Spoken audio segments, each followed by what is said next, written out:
What the hell is Megyn Kelly saying now?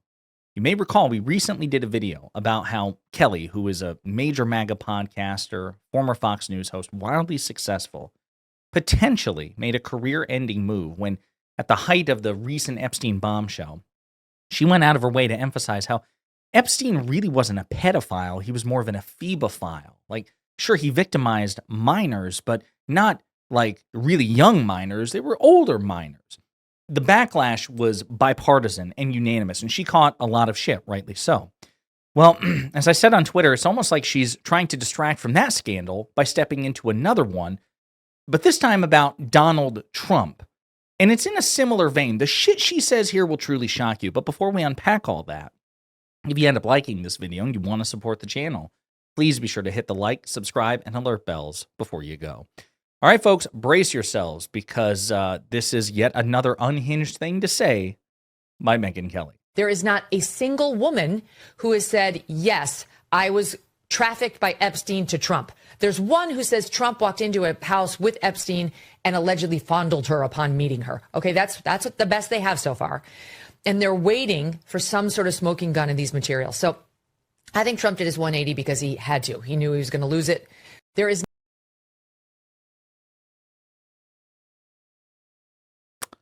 That's the best they have.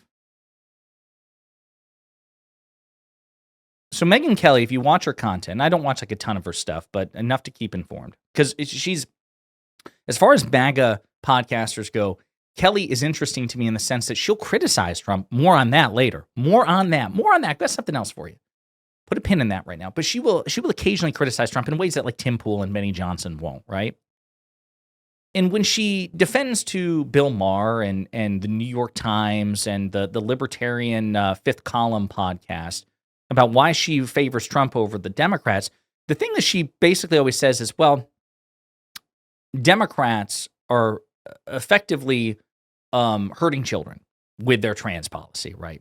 She thinks that Democrats are just out to forcibly, force children to have gender reassignment surgery, sex reassignment surgery, right? Again, just her, but the way she phrases it is, I'm thinking of my children, I'm thinking about other people's children. This insanity in the Democratic Party is hurting children. It's hurting young people. Now, at the same time, just days after she's trying to point out the substantive differences in her mind between a pedophile and a ephebophile, talking to Jeffrey Epstein because of the Epstein bombshell surrounding Trump, then she follows it up with this. There's no smoking gun. There's just, allegedly Trump went in and, fondled someone non-consensually with Epstein. Can you imagine? I've got, just flip it. You guys know Megyn Kelly, you're familiar with her. I want you to imagine it's not Donald Trump, it's a Democrat. Not like an RFK Jr. style Democrat, somebody who's loyal to Trump, but an actual liberal or progressive Democrat who opposes the Republican Party. And just swap out the name. If this were Barack Obama, Megyn Kelly hated Barack Obama. Megyn Kelly still hates Barack Obama. I want you to imagine how Megyn Kelly would have responded to somebody like some liberal podcast or whatever, if somebody said, well, there's no smoking gun against Barack Obama. Just allegedly, he went into a room with Jeffrey Epstein and fondled somebody against their will. How would Megyn Kelly respond? She'd go apeshit, and she'd be right. She'd be like, how dare you try to minimize this? Are you trying to sane wash this or sanitize this or launder this? That is eminently disqualifying. He should be scrutinized as hell. That's what she would say, at a minimum. But with Trump, it's like, that's the best they've got. That's no smoking gun. Donald Trump has been credibly accused of sexual assault by dozens of women. He was found liable for sexual abuse and defamation in a civil case against E. Jean Carroll for digitally penetrating E. Jean Carroll, raping her, in the words of the actual judge, saying in the common parlance, it didn't satisfy the criminal burden because the criminal statute, if I remember correctly, you have to use your genitals, and he used his finger, not to get too graphic. And this is the hill you're dying. Like, you're automatically defending Trump if your concern is about women and girls and children. I mean, Jesus, what about the Access Hollywood tape? What about the credible reports that Trump would just walk in unannounced to these beauty pageants, often these young women, potentially underage, and he would just like stare at them? Does none of that matter? None of that matters. And then on top of it, you say this is the best they've got as if it's nothing. Stunning. And all in an attempt to launder Donald Trump from somebody who will criticize Donald Trump again. It's one of the reasons I pay attention to Megyn Kelly. It's not just because she's wildly popular with the right. It's because she has and she will criticize Trump. Why here? Why are you doing this? I mean, she even kind of does it there at the end. She's like, I think he folded. I think he did a 180 because he had to, because he was losing the Epstein. But why are you defending the underlying conduct? Why does she always defend or try to downplay the underlying conduct in ways she simply never would if the shoe were on the other foot? And again, for this to come on the heels of what she said about the Epstein thing, I'm stunned. But we also have more to talk about with respect to Megyn Kelly. Here's a clip, also very recent, of her talking to Glenn Greenwald, libertarian lawyer, about Marjorie Taylor Greene. And Marjorie Taylor Greene made a huge mistake, she says. The breakup between Marjorie Taylor Greene and President Trump. And I have to say, I don't like this at all. Just as we fell in love with MTG, she broke up with Trump. We did not fall in love with MTG because she started saying anti-Trump things. We just thought she was interesting. But she, at the same time, was getting interesting to like the ladies of The View and now CNN. And now I'm like, I don't know exactly what's happening here. She and Trump are fighting. Ugly. He calls her So again, let's just stop this right here. Again, this is where she's having an identity crisis. She'll criticize Trump from time to time. Sometimes she said during the 2024 presidential campaign, because I did multiple videos, so I was happy to milk that. She said that Trump was in a state of cognitive decline.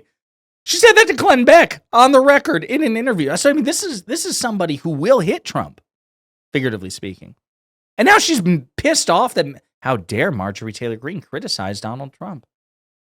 How dare she do things that in any way be favored upon by The View? What's going on here? It's like, is this some sort of weird jealousy thing where only you're the only person who is entitled to criticize Trump for any reason? And woe be unto the Republican congressperson who does it? Stunning. But let's continue. Marjorie Taylor Greene now. She's saying that these comments are endangering her life. And she did a thing that no conservative should do. I mean, truly just, it shouldn't be done. She went on CNN to rip on Trump / not other Republicans, but Trump. Ben Shapiro did it the other day too and got all sorts of blowback for it. Like, Republicans don't want to see their people on CNN.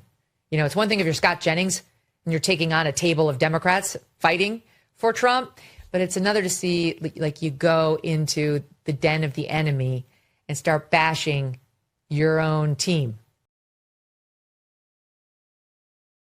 I mean, that it's true. Republicans don't like that, but she's not complaining. Like, this is where I'm telling you, just even being MAGA adjacent breaks your fucking brain.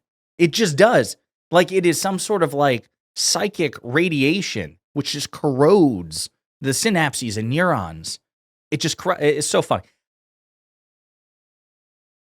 It's an unprincipled movement. It is an authoritarian cult of personality, and trying to track where Megyn Kelly falls in this is more challenging than I thought it would be. And I guess to close the loop on this, Megyn Kelly's also catching shit for her beef with Mark Levin of Fox News, who, by the way, terrible person. He is awful. It's like a monster movie, right? It's the Mummy versus Count Dracula, or it's Frankenstein's monster versus the Wolfman. It's like, you guys both suck. I'm rooting for you both to fail. But Democrats conservatives are making fun of her. Victimhood hysterics. Conservatives mock Megyn Kelly over latest dubious claim in feud with Mark Levin. Megyn Kelly is facing scrutiny from conservatives over a dubious claim she's repeated on her ongoing feud with Fox News' Mark Levin. Kelly recently scoffed, quote, literally, Mark Levin was calling me a Nazi 2 weeks ago. That term is grossly overused. It's a joke now, but because of fuckers like him, they've taken a term that has actual teeth to it, and they're working on diminishing it, that one too. It used to be a leftist tactic with the word racist and bigot. Now it's a right-wing tactic by guys like Mark Levin who've lost it, actually truly lost it, and need, in my view, psychological help. Levin fired back by outright denying that he'd ever characterized her that. This is on Twitter, by the way.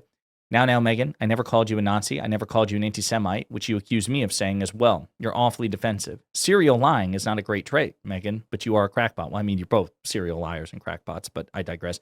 The whole world sees it, including your guests, like your insane comment about Epstein and 15-year-olds. Attacking me daily doesn't fix what's apparently going on with you. Again, I want to encourage you to take help. Kelly responded by producing a clip from Levin's show that she believed ended the debate. In it, Levin said, I don't know where this is going. I don't know where this Jew hatred from the Marxists, Islamists, neo-Nazis, grifters, I don't know what they're where they're pulling us and pushing us. What do they want to do with American Jews? What do they want to do? Where are they taking this country? They're destroying it. Tucker Carlson, Candace Owens, Megyn Kelly, Steve Bannon, the rest of them, and others. Quote, you absolutely did, you lying piece of shit, at Mark Levin show. You won't be happy until you get someone killed, declared Kelly. Many observers didn't see it that way. No, Megyn, I was calling you a grifter. You've revealed yourself. You also have the mouth of a lowlife. Very limited vocabulary. You should work on that. And it wasn't cool when you smeared Epstein's victims, for which you've been roundly condemned and will forever be remembered and repudiated. Are you having a nervous breakdown? Ooh. Let's see. Conservative, Washington Examiner conservative said, does she realize we can listen to the clip? Quote, still no opinion on Candace's rhetoric, asked Frank Fleming, referencing Kelly's defensiveness on behalf of Candace Owens. Let's see. Mark Levin does not call Megyn Kelly a Nazi in this clip. Once again, Kelly employs her selective outrage, claiming that Levin is going to get someone killed.